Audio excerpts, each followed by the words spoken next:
आपने सुन लिया लड़की कैसे चीखों पुकार के साथ आके मीडिया के सामने बयान दे रही है और उसके सामने एक और लड़की भी खड़ी है, वो भी आके बयान देता है।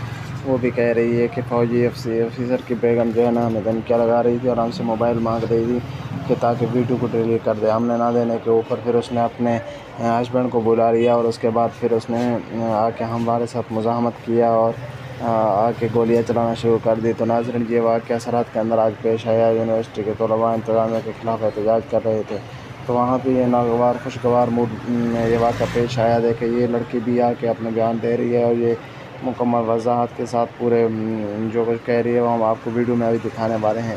तो नाज़रीन, ये आज की जो है ना इस्लामाबाद के अंदर सरहद यूनिवर्सिटी के तलबा का जो है ना आज ये बयान सामने आया है।